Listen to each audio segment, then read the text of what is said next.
Bonjour à tous, voici le corrigé de l'exercice 3 de la fiche de TD3 du cours de comptabilité de Jean-Francis Horry pour le campus des Comtes de Champagne de Troyes. Sur cet exercice 3, vous deviez compléter différentes factures. La première ne présentait absolument aucune difficulté puisqu'il vous restait simplement à calculer le montant de la TVA et le net à payer. On obtient donc un net à payer de 29 100 €. La seconde était un peu plus subtile. En effet, ce qui était important, c'était d'aller voir la petite mention en bas de la facture qui vous indiquait « Retour de marchandises facturé le 11 janvier ». Donc, cette première facture que vous veniez de compléter. Et donc la subtilité, à partir du moment où le seul chiffre qui vous était donné était le montant brut du retour, les 2500, c'était de bien penser à déduire la remise de 3% qui se trouvait sur la facture originale du 11 janvier. Ensuite, il restait simplement à calculer la TVA et le montant net apporté au crédit du client. Concernant les deux factures suivantes, sur la première facture, vous aviez le montant de la remise qui était indiqué, mais pas son pourcentage. Vous deviez donc aller le calculer. Voilà la facture. Et donc, eh bien, il vous suffisait simplement de rapporter les 550 € de remise au montant brut de la facture 11 000, en faisant donc la division 550 divisé par 11 000, et vous retrouviez le taux de remise de 5%. Ensuite, par soustraction, eh bien, on trouvait le net commercial de 10 450. On vous demandait de calculer un escompte de 2% sur les 10 450, donc, pour 209 €. Ce qui nous amène à un net financier de 10 241. On rajoute la TVA et on obtient le net à payer. La facture suivante, celle du 26 janvier, était une facture un peu spéciale. Il s'agissait d'une facture d'avoir, accordant à un client une ristourne sur le montant total du chiffre d'affaires annuel réalisé entre le fournisseur et son client. On pouvait noter dans la facture la présence de deux lignes à compléter. En fait, ici, la ristourne est à calculer par tranche de chiffre d'affaires. Le chiffre d'affaires total étant de 142 240 €, il convenait d'appliquer une ristourne de 2% sur les 100 000 premiers euros de chiffre d'affaires, puis une remise de 3% sur la partie du chiffre d'affaires supérieure à 100 000 €, ici 42 240 €. On obtient donc une ristourne totale de 3 267,20 €, à laquelle on ne doit pas oublier évidemment de rajouter la TVA qui va venir en déduction de la TVA déductible pour le client et de la TVA collectée pour le vendeur.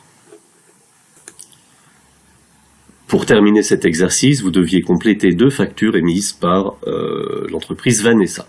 La première ne portait pas de difficulté spéciale, simplement elle comportait des frais de port pour 800 €, dont nous verrons tout à l'heure le mode d'enregistrement dans le journal de l'entreprise. Enfin, la dernière facture était certainement la plus compliquée à résoudre. La voici dans son intégralité. Nous allons maintenant refaire le calcul, l'ensemble des calculs que vous deviez faire. Le seul montant qui vous était communiqué était le net à payer, 35 579. Et vous aviez bien sûr l'indication du taux de la TVA à 20%. On peut donc logiquement déduire que le montant net à payer correspond au net financier augmenté de la TVA. La TVA représentant 20% du net financier, le total net à payer TTC représente donc 120% du net financier. Allons chercher la calculatrice. Elle se charge et on va faire un petit calcul tout simple. Je prends le net à payer, 35 579,52, divisé par 1,2, donc 1,2 correspondant à 120%, et je retrouve 29 649,60, le montant du net financier. Ensuite, pour retrouver la TVA, deux solutions. Soit on fait la soustraction entre 35 000 moins 29 649, soit à partir des 29 649, on multiplie tout simplement par 20%, c'est-à-dire 0,2, et on retrouve les 5 929,92 € de TVA. Donc voilà pour le bas de la facture. Et puis pour remonter du net financier au montant brut, on va avoir le même raisonnement. Le montant net financier correspond au montant brut, diminué d'un escompte de 4%. Le net financier correspond donc à 100% du brut, moins 4% du brut, c'est-à-dire 96% du brut. Le calcul à faire, tout aussi simple, on repart du montant net financier, 29 649,60. On le divise par 96%, c'est-à-dire 0,96, et on obtient 30 885, le montant brut de la facture. Pour retrouver évidemment le montant de l'escompte de 4%, aucune difficulté, on multiplie ce 30 885 par 0,04, c'est-à-dire 4%. Et voilà les 1235,40 que vous cherchiez.